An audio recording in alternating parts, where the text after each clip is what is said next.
Hi, I'm Spooky Corey, and I have too many spooky tapes! It's here! It's finally here! The spookiest time of the year! Halloween is upon us once more, and you know what that means? It's time to go trick-or-treating! Wait, no, can't do that. It's time to wear a costume and party with your friend. No, dang it! Can we still sit on our couch and watch scary movies while we panic eat those Reese's pumpkins they're still somehow trying to sell this year? Yes, that one's still good. It's safe? Spooky. This Crypt Keeper voice is very hard to maintain. It's at the very edge of... Oh, there it is. Yep, can't do it anymore. I didn't do the fog machine this year because hacking and coughing on camera is a bad look for 2020. Ugh, get out of here, props. Be gone! Be gone! Anyway, this is the worst Halloween ever. Yay. So let's do what we've been doing in this hellhole of a year and sink into a nice, toxic vat of nostalgia. And not just any nostalgia, 90s nostalgia. So let's take a look at this fun and campy horror show for kids.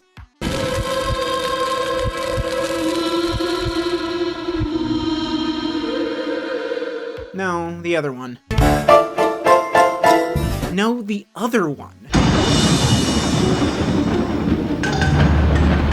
No, the other one. Demons come from every side. In the darkness is the light. A lot of spooky kid stuff in the 90s, huh? Speaking of which, do you remember Nick or Treat? Where you could call in and they let you play some really slapdash CGI game show live and you got like an All Real Monsters VHS tape if you picked the right house. I'd tie up my parents' phone line every Halloween trying to make it in. I really wanted Knuckles Chaotix on the 32X. Never got it. Still haven't.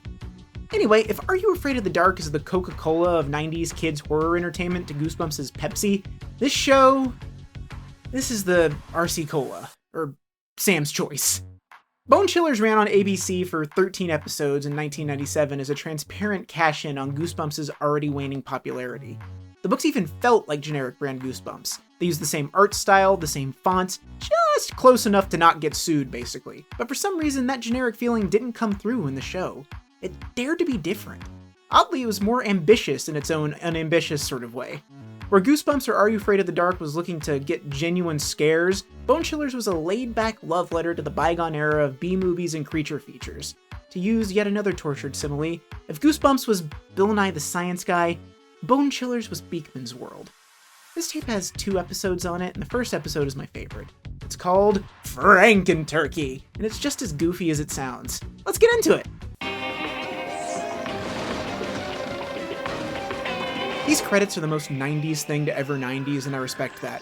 Also, this show stars Linda Cardellini, which is reason enough to check it out. Linda Cardellini rules.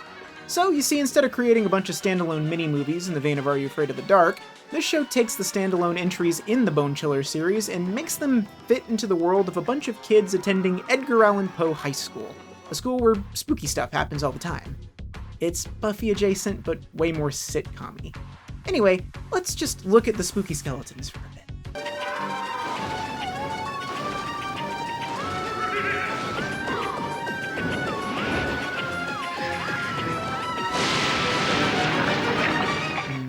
I love a spooky skeleton.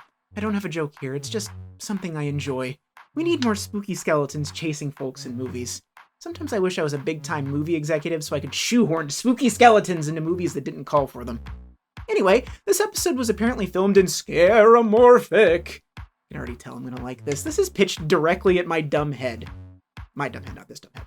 We get some spooky graveyard shots, and then we're introduced to our main character, a horror nerd watching cheesy B-movies on late-night television while working on a heavily Tim Burton meets Edward Gorey-esque illustration.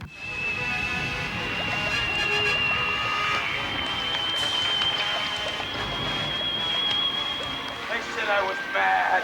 Mad! Well, who's laughing now? Rise from the dead, you beast! I command you to live!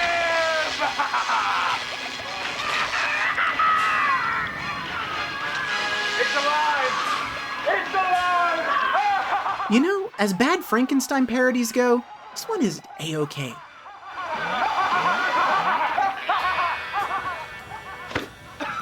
And it's hosted by a low-rent Svengoolie! That's the show, y'all. This show is actually good, I think. I am biased. I'm about as low-rent of a Svengoolie as you can get. Oh.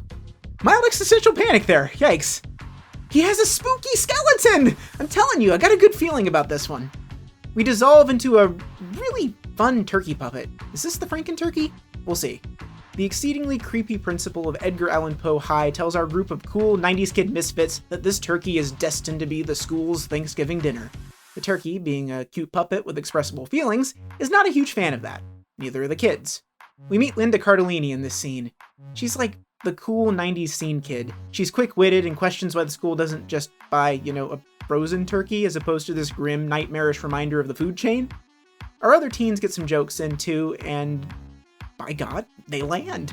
Yeah, we can paint him black and make him the new mascot. Quote the turkey, nevermore. Principal Pussman, ew, but also cool, charges the teens with fattening up the bird and does just the best maniacal laugh. As it turns out, this is the guy who voiced Destro in G.I. Joe, so he has some experience being menacing as heck.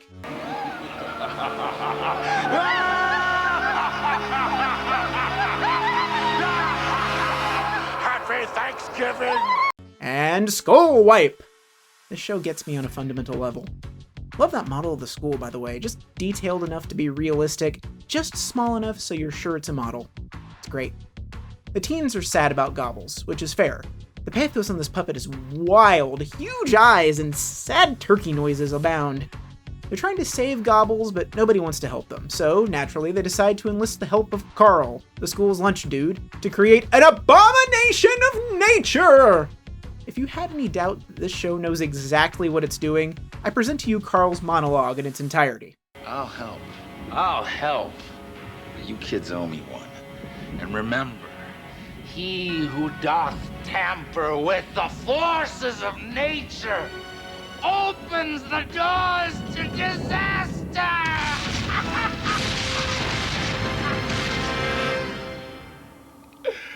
You ought to know, Carl. You do it every day with your cooking. I feel like a lot of genuinely dreadful horror comedy tries to strike this kind of tone, but for some reason it works in Bone Chillers.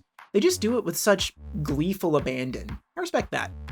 Anyway, they put a frozen turkey in a sweater, sew some feathers onto it, and they bring their creature to life! I command you to kill!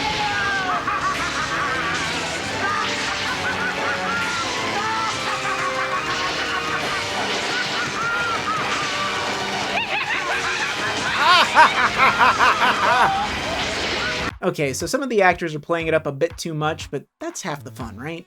So they shock a frozen turkey with 1 billion volts of electricity, and exactly what you think would happen happens. Nothing. Nada. Zip. Zilcho. Dejected, the teens throw out the mutilated turkey carcass into a dumpster in full view of Gobbles. Dark stuff. Just think of the poor turkey's feelings. The teens feel resigned to the fact that come Thanksgiving, they'll all be fighting over who gets a drumstick from their new poultry pal. While they argue about how to free Gobbles, a very convenient bolt of lightning strikes the dumpster. Gobbles runs into the school, terrified. He could get out? Okay. And while the teens chase him, Franken-Turkey is born.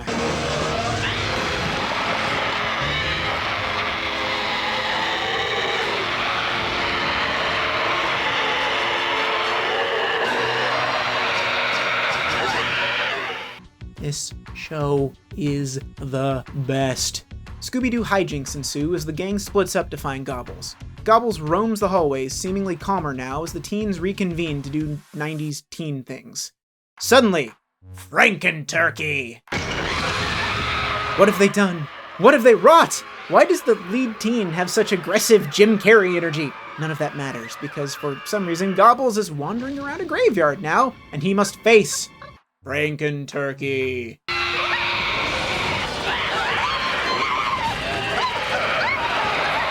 Smash and grab cut to the next day, where the principal is de facto creating a posse to find and catch Gobbles.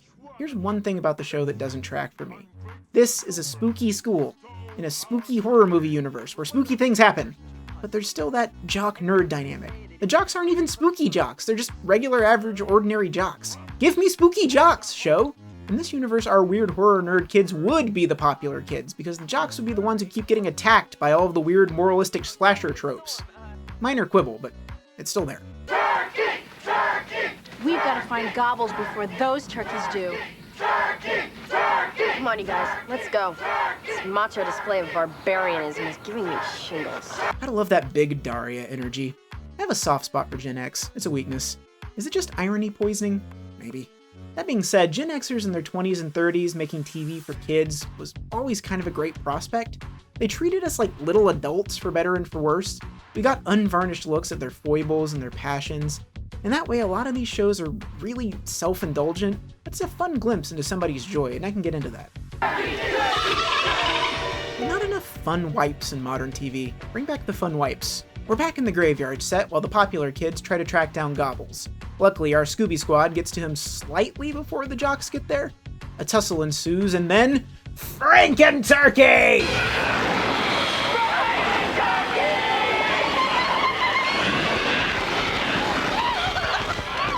Two turkeys?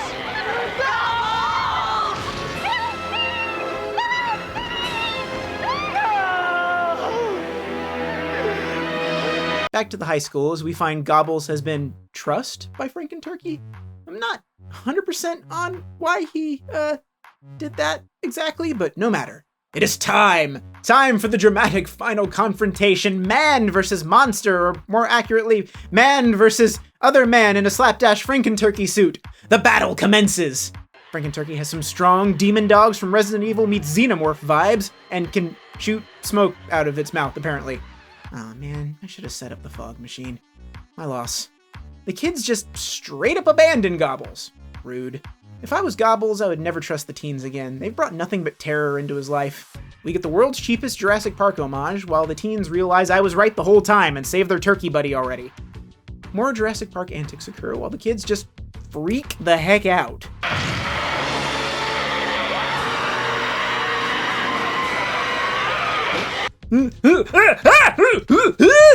It takes energy to freak out this much. Anyway, at long last, we get the final showdown. Our Jim Carrey lead teen manages to bullfight Franken-Turkey into the perfectly Franken-Turkey-sized oven, and they then cook the undead abomination alive. Dark stuff, bone chillers. Consider my bones chilled. Cut to the Thanksgiving celebration in the cafeteria, where the buffet has some lovely Windows 95 word art on it with the words, ball things. Shout out to the art department. You are true heroes. The principal gives a rousing speech about the turkey, and everyone digs in on the horrifying monster bird. Also, Gobbles is incognito with sunglasses and a pilgrim hat. They feed him some dried corn because he's a vegetarian. Just your everyday average teen doing everyday average teen things. No turkeys here. Ah, well. Love how the snood shoots out through the middle of the sunglasses, though. It's cute. So that was Franken-Turkey. There's another episode on this tape, one about a werewolf, but I may save that until I collect more of this show to give a proper overview. So, should you watch it? Absolutely. Most of Bone Chillers is on YouTube, and I've linked an episode here, or whatever side the links are on. It's a delightfully campy show that knows exactly what tone to hit, and that's what I love about it. And I'm gonna sound real old here, but I feel like we've lost that kind of approachably affable horror comedy for kids and teens. It's a gateway drug to harder, cheesy horror, and it's just kind of non-existent these days. You've got more spooky adjacent mystery stuff with Stranger Things, but it has none of that camp. Maybe it was a time and place thing. A lot of the directors and creators were kids who grew up on stuff like Svengoolie and Elvira and were devoted readers of stuff like Famous Monsters of Filmland. They were nerds who loved prosthetic makeup and cheesy B-movies, and it made them want to be filmmakers. When given the chance to make projects, they made stuff that was a loving tribute to the things they loved as kids. Which means maybe this generation of upcoming filmmakers will make goofy 90s style horror for kids again. I can only hope. Maybe that's what Shudder is for? Maybe I should subscribe to Shudder again? At what point do all of these niche streaming services combine into an unholy Franken-Turkey that calls itself cable? Most of the time when I review a tape for this channel, it's bad. To paraphrase Ratatouille, making fun of bad things is easy to do and fun to watch. But Bone Chillers disarmed me. It's charming. Genuine even. So if you're looking for a kitschy, silly, lovingly spooky good time off the beaten path this Halloween, give it a try. Now I just have to figure out how to do a skull wipe. I have a skull here. If I just move it towards the camera, maybe I can move. Thanks for watching Too Many Tapes. Please like and subscribe, and don't forget to hit the bell to get new video notifications.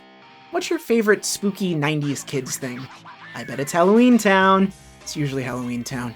Anyway, write Halloween Town in big letters in the comments. Just a big long chain of Halloween towns. Nothing else. Only Halloween towns allowed. This is a Halloween Town only zone now. Unless, of course, you worked on Bone Chillers, and then I want details. Give me details. If you want to help me find more rare and strange VHS tapes from the past, please donate to my Patreon. Even a $1 a month donation helps to make this show work. Because of donations from my patrons, I was able to purchase lighting and sound equipment, and it helps me make payments on my editing machine. Every patron dollar goes into supporting the show. In fact, your patron donations help me track down this copy of Bone Chillers on eBay, since I still can't go to thrift stores because of, everything. If you donate $20 or more a month, you are Chase Smith, and your name is filmed in extra super IMAX Scarovision that fills the screen. If you donate $10 or more a month, your names appear in Chillorama, a cinematic format specifically designed to be very spooky. If you donate $5 or more a month, you are Gobbles the Turkey because you're the breakout stars of the show and you get early access to my new videos. Happy Halloween, thank you for watching Too Many Tapes, and I'll see you next time.